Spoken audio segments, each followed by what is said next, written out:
Well, she's Ghana's first female Attorney General, but after she left office, she's been silent a bit. We get up close this time around with Betty Mould Iddrisu. My colleague Richard Kojinyako has been speaking to her on a number of national issues.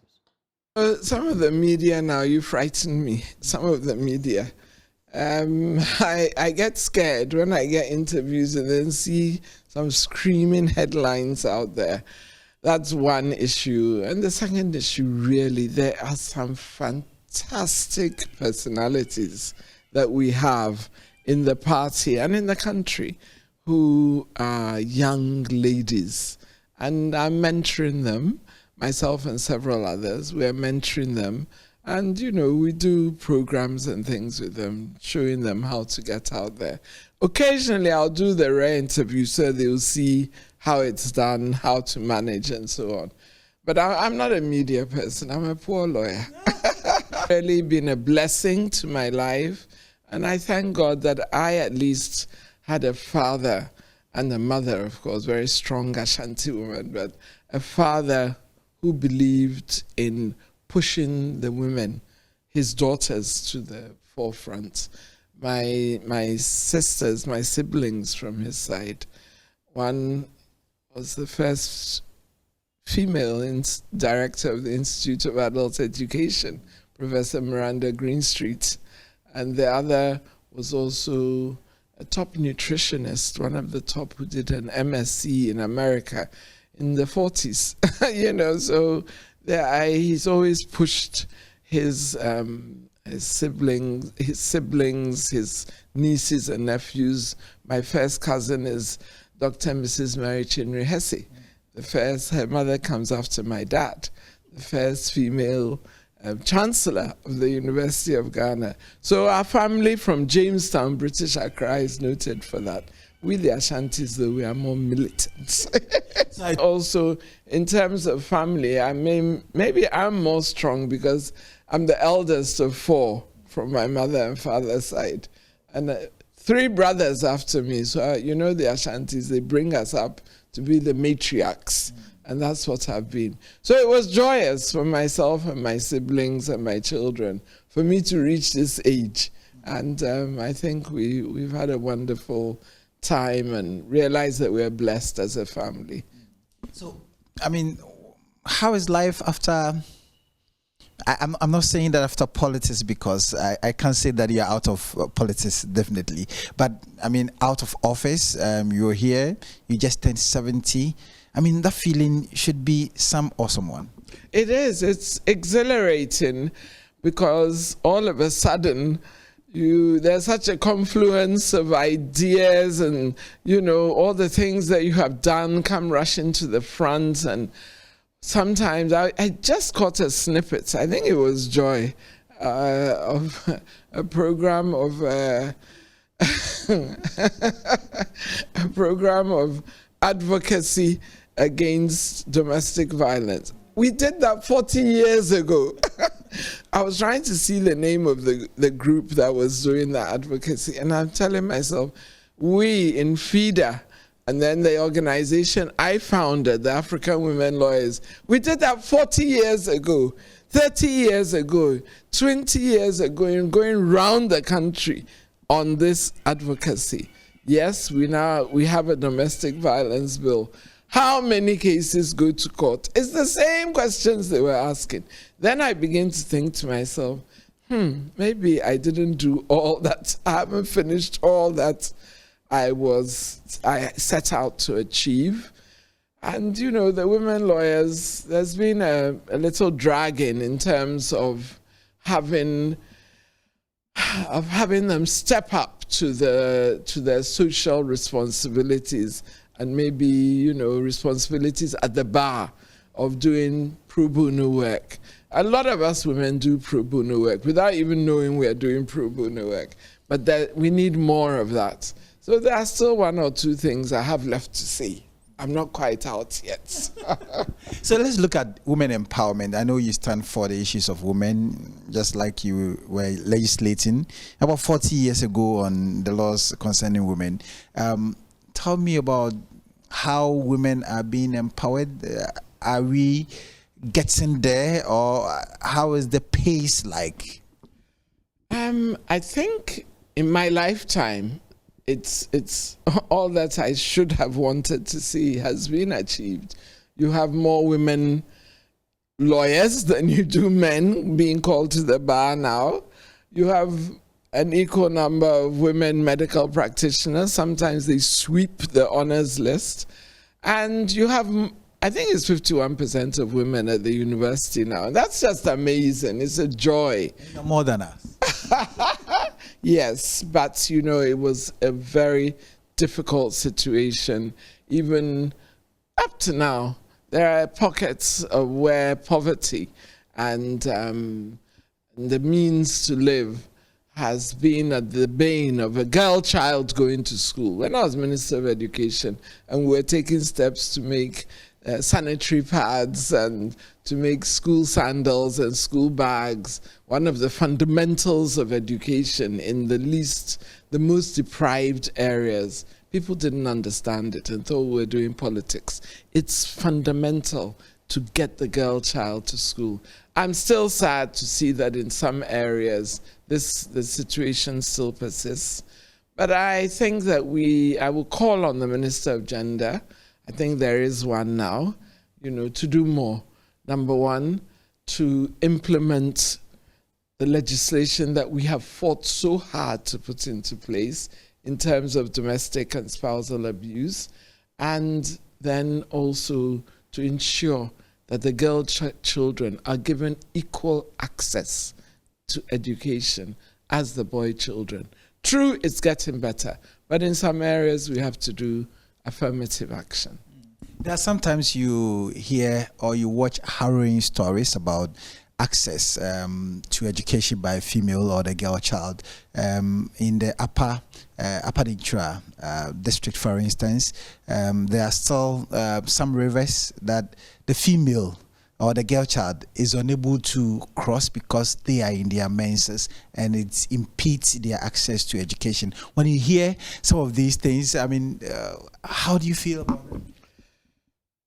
I don't know what to say, because these are issues that we have been round the country talking about, and for me, round Africa talking about. And the only thing that gives me comfort is that in most areas of Africa, it is an even more bleak picture than ours.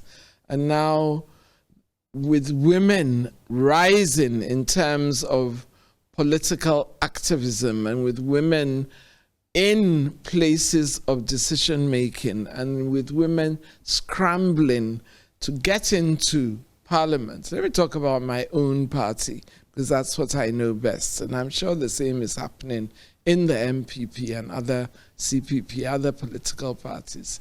The number of qualified young women, fantastic women, who have put themselves forward. They have voluntarily put themselves forward for election as parliamentary candidates is absolutely phenomenal this year. I'm praying that they will go through the primaries successfully. NDC, we are conducting our primary selection now. And I also pray that those old impediments, these are girls, they don't see them. They're moving forward. They're not seeing that I'm not married, I don't have children, I'm this, or I'm a girl, or I'm a woman, I'm too young, I'm too pretty. Once or two of them have come to tell me since we had elections, Auntie, they're saying that I dress too young, I dress in a sexy way because I'm wearing tight jeans and a shirt. And I tell them, dress exactly the way you want to dress. Do not listen to what people are saying. Do not fit into the mold. Break it. That is what it's all about. Breaking that glass ceiling. So if how they dress maybe does not really, I mean, or put them in some bad light, or maybe it exposes some of their cleavages and all of that, should they still go ahead? When you expose your cleavage, do I say anything? You see the male attitudes. You exposing your cleavage or you wearing shorts or tight pants, I don't say anything. I mean, give me a break. Let's move on. Okay, so let's look at women participation in our democratic process. You just mentioned about politics, the number of women that have voluntarily put themselves to contest. I mean, and there is this argument about, well, why don't we cede a number of these constituencies for women so that no one contests them? Are you a firm believer of that? I am such an ardent believer of that. I've tried it every 4 years in NDC. Why should that be? The great thing about it is that it's not only in Ghana or in Africa. I remember in the UK, in fact, when the new president of the African Women Lawyers, she was here a couple of nights ago. They came to honor me for my 70th, and she was here. And she said exactly the same thing. Why don't we have women in safe seats? And I said that it's because the men, even in the UK, I'm not sure which prime minister it was. He tried to do that some 20 years ago, saying that would be a great idea if women were put into the safe seats when they were going into a by-election. He was almost thrown out of government by his own backbenchers. They revolted and refused. And I think that is, it's no different here. All the NDC has done, which is a step, but it's a step they've always taken. They should move beyond that, as I keep on advocating, is to halve the filing fees. It's important, but they should do more than that. We should have women in safe seats.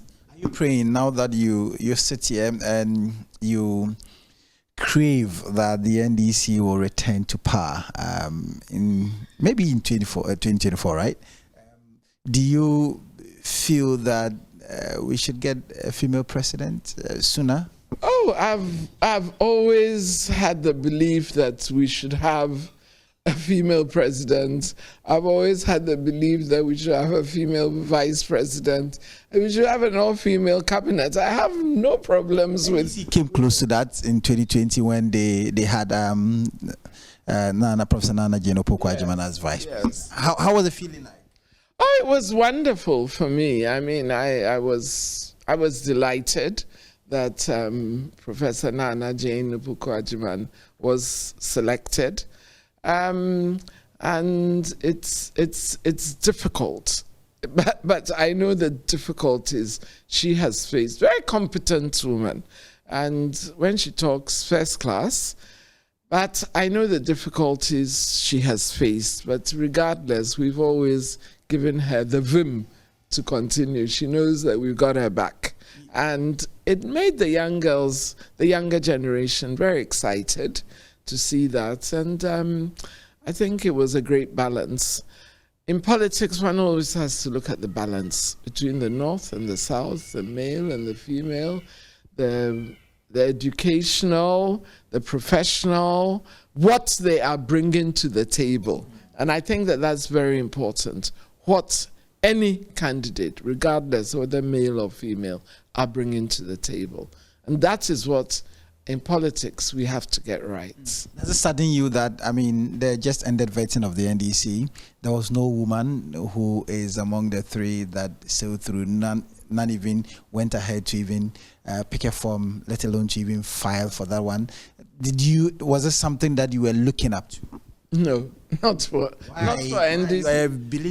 No, but not for NDC, not this time round, as I see it.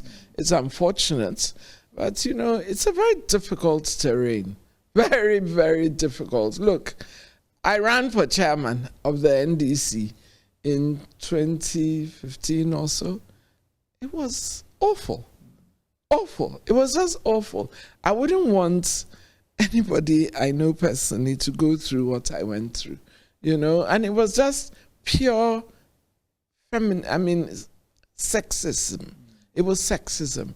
And that you feel that it permeates through our politicking, not just something about. I was talking about politicking. I knew I wouldn't win, but I wanted to break that glass ceiling that, as you said, nobody has filed for presidential. But I wanted to say that, look, I'm a woman, and yet I'm going for chairman. And it's the message I preach to all the constituencies, that let's go for chairman or vice chairman. Don't let's always go for women organizers. I know women organizers are doing a fantastic job, but so let's go for secretary. Let's do something different, break that tradition, and let's stand for different things. So you'll find that one or two deputy secretaries and one or two vice chairmen, one or two NEC, National Executive members, who are women. I've solidly supported them. All over the country, solidly supported them. I've never been against them. Have you thought about being a presidential candidate and being the president? You still look young, even though you are 70. My bones and my knees, my canto are telling me different things. No, not anymore. That time has passed. Is it a push that you would want to see, if not the NDC, other political parties for female? People have advocated, well, the men have served as presidents since independence, but I mean, they have not given us anything for us to be proud of, and so why don't we try a woman? But I've seen some women who became presidential candidates, but they were not really considered by the people on the majority, that is the women in this country. They never voted for the woman to become the first president. But that is an absolute absurdism, and it's not true that women vote for fellow women. Something I told Professor Nana Jane, I tell any woman who cares to listen, I've suffered it. They don't vote for you because you're a woman. They like you, they're inspired by it, but for them to actually go and vote for you just because you're a woman is rare. It's the younger generation who are doing that. I remember when I was at the Commonwealth in London, I was entitled to vote.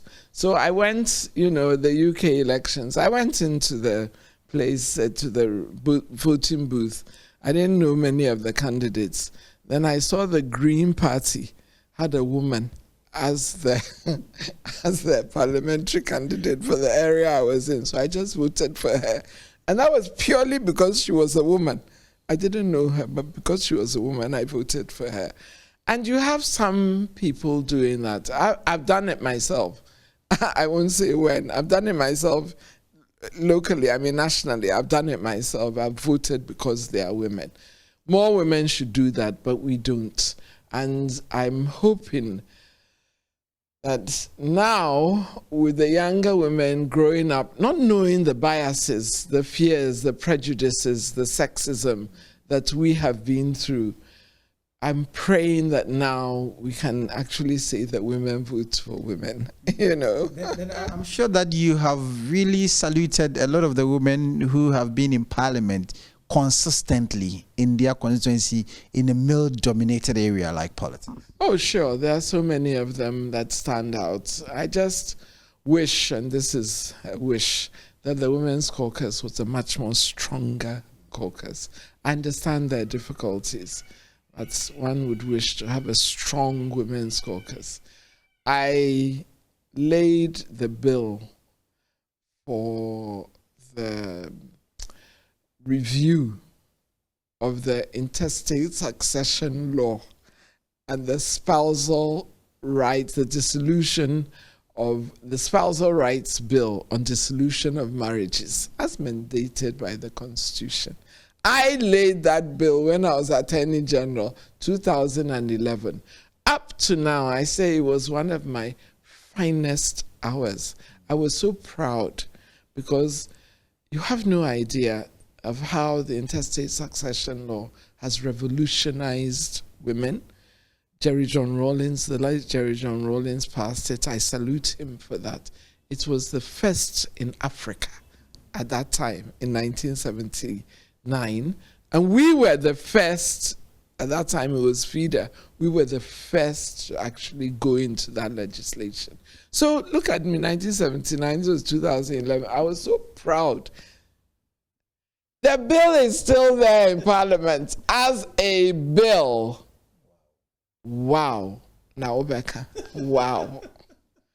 And we had spent years on advocacy. That's the African women lawyers. There were net rights. There was a whole movement of women trying to get this bill through.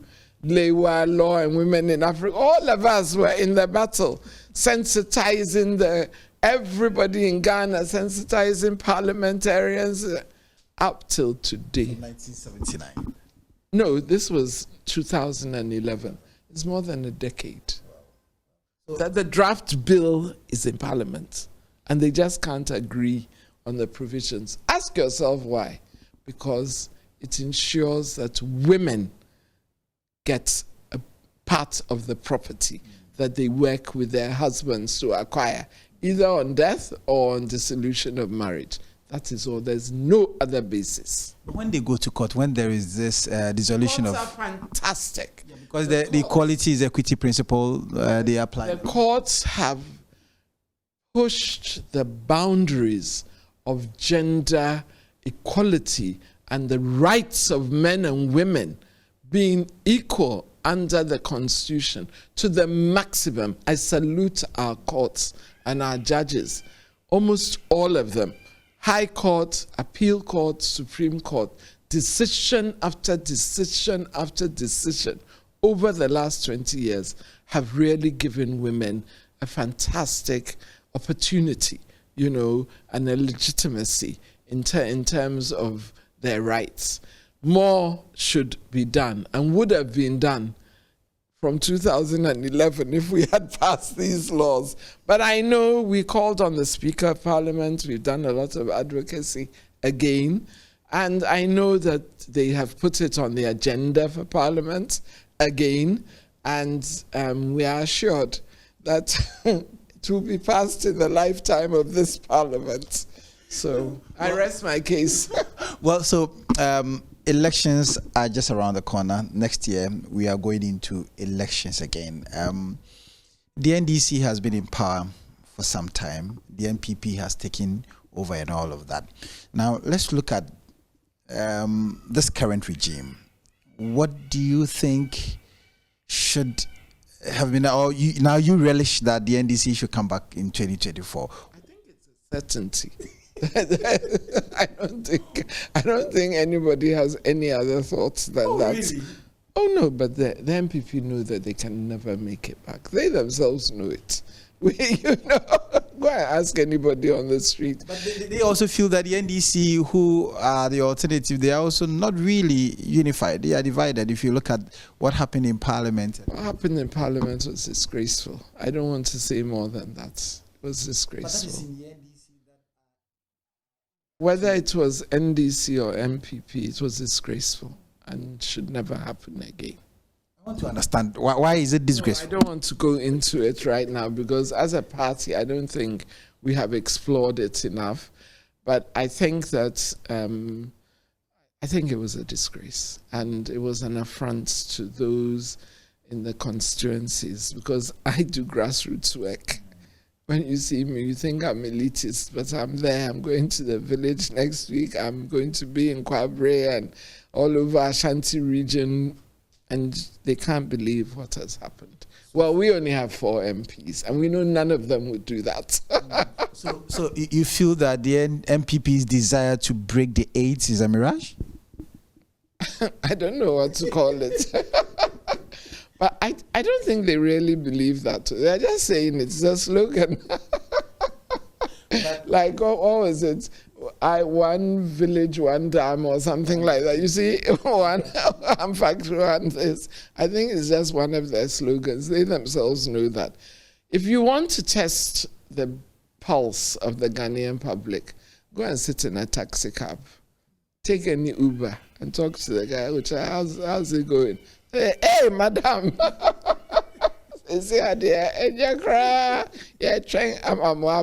But you've been changing our government over and over again. Every 8 years, almost one political party takes over and then they come to govern us.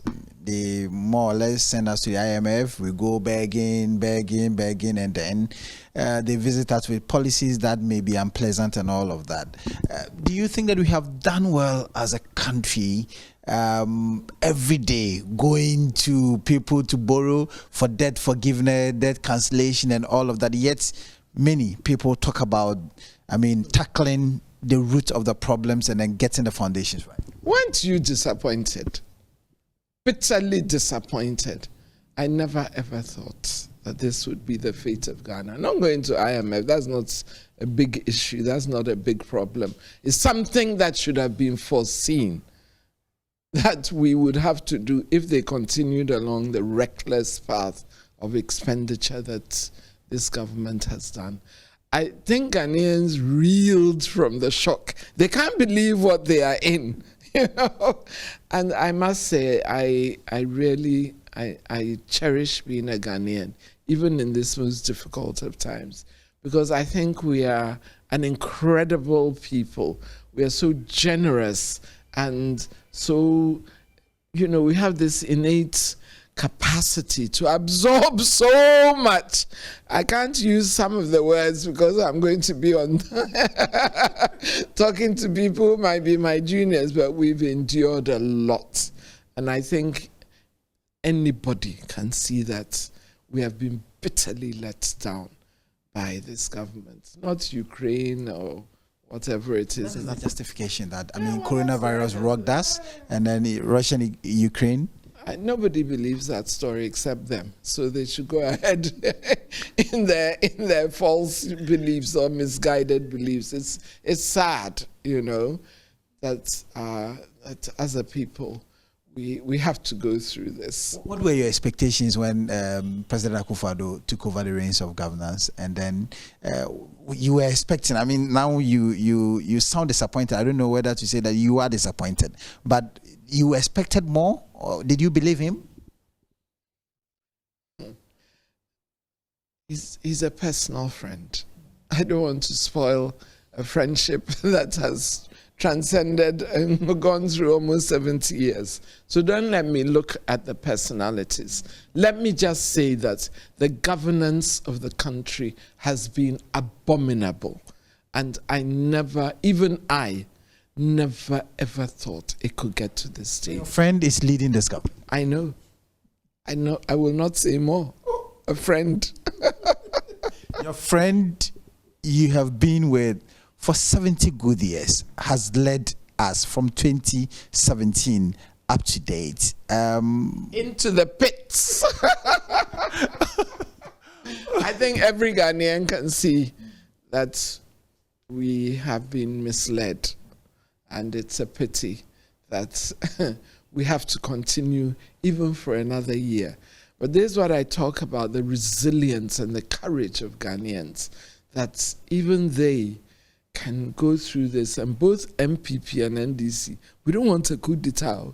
Nobody's interested in military taking over. No, we want to go to the ballot box and vote them out. I keep telling NDC, we are not sure of ourselves. Yes, we can't stand up to police brutality and military excessive force of the military. I don't know if any of you have been in Ashanti region during any election day. It is pure hell for us. And I have been insulted. I have had stones thrown at my car.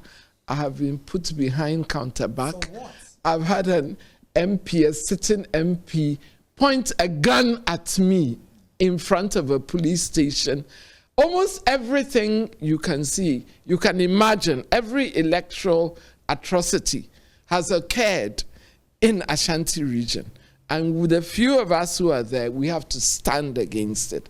So for me, I think that these people in Accra and other places, they have a field day. We have to fight it out in order to exercise our rights. And I can assure you, if there was an election today, we would win in Ashanti region even. I'm telling you. Is it not a feeling that Ghanaians have short memory, just as the former president said, and so we endured during their time, and then we are still enduring it? He's my friend. He can say very intelligent things. I don't want to comment about that. But I think this memory is an enduring memory. You know, it's as enduring as some of us when we lived through the 1979 times when there was no sugar, no milk, no anything. I think that this has come, I mean, it's too much for us now. What we're going through, even in terms of bills, paying ECG, and they still have huge amounts left to be paid to them. Water, which we thought was given to us free during the COVID times, we are having to pay for it. Banks collapsing. Everything seems to have just gone wrong. And I'm praying that we can get the IMF stability, only because it will force them, it will force this government to sit up and do the proper thing by Ghanaians, even if it's just 1 year they have left. They can't leave this to us to inherit. They can't do that to anybody. Many have described Ghanaians as election happy or election trigger people and not development happy or development trigger system, because a lot of them, we get excited and then we vote, and then the next moment it's about we start after the voting or after every election, all that we think about is the next election and not the next development that we'll give to the people. I don't know about that, because I'm a lawyer first and foremost, and then I do politics. And in politics, it's all about winning. This is all that we think about, how we can make the next government. Go and ask, is it Obi in Peter Obi in Nigeria? The things that they had thought. Look at what happened in Kenya last year in the recent, the hotly contested elections. So it's all about winning. And the decision, you see, the most important decision is that the people should be able to exercise their franchise in a fair and free manner at the ballot box. That is why we think about that day, because that is the only important time. And I keep saying that the will of the Ghanaians will be expressed next year. In December. The will of nothing. Once the Ghanaians are determined, like they were in 2016, that they wanted to try Nana Addo Dankwa, and they were determined to try him and to vote us out, nothing stopped us. We were in power. And it will be the same for them. There's nothing they can do. Electoral Commission, army, police, whatever. We will have the government that we want. And you will still go to the Ashanti region to campaign so that they will throw stones at your car? I've done that for many years. I've done that for many years. Nothing new to me. Now I'm a little better known. So when they see me, say, hey, Oba no Oba, yes, I'm too Oba. Do you think that this could change so that we could have a truly free, fair, transparent election, or we have it already? I mean, what we have been organizing over there? I think that we have a long way to go. The Electoral Commission has many problems. They've just sworn in, I think, 2 or 3 commissioners who there's been questions of bias and political allegiance against one of them. It's very sad. And what I find unforgivable is the ousting of Charlotte Osei. This is why when people say Asami is all about women, yes, it is all about women. Why? On what basis? Now, do we think about it? How petty it was? I called her here and mentored her for a long time. She was even stronger than I was at what she had gone through. And I don't think that anybody should do that. Mess around with the Electoral Commission of this country. I know Gino Mensa as well. So I'm not only talking about Charlotte, but it's an institutional thing. Shouldn't do that to us women. But if you look at the recent appointment of these 3 members to the commission, do you have a premonition that, I mean, there is something sinister that may happen, and that is why these people were just appointed? Well, of course. Of course. Oh, yes. But some people also say that, well, it's just going to the ballots. I mean, on that day, cast your ballot. That is the most important thing, and not the people that are actually the referee. Of course it's the people. Of course it's about the people. The Constitution gives the parameters, and it didn't anticipate some of these things. One tries to be fair, at least. Be fair. Don't do what you are doing. Involve people who have open political biases, the same thing going on in our Supreme Courts. We're not allowed to say it, or we can't talk about it, otherwise we are, targeted. All these things are unfair, and it's not a good growth for Ghana's democracy. We need to be bigger and better than that in order to move the country forward. This is not the legacy we should leave to our children. We must move on.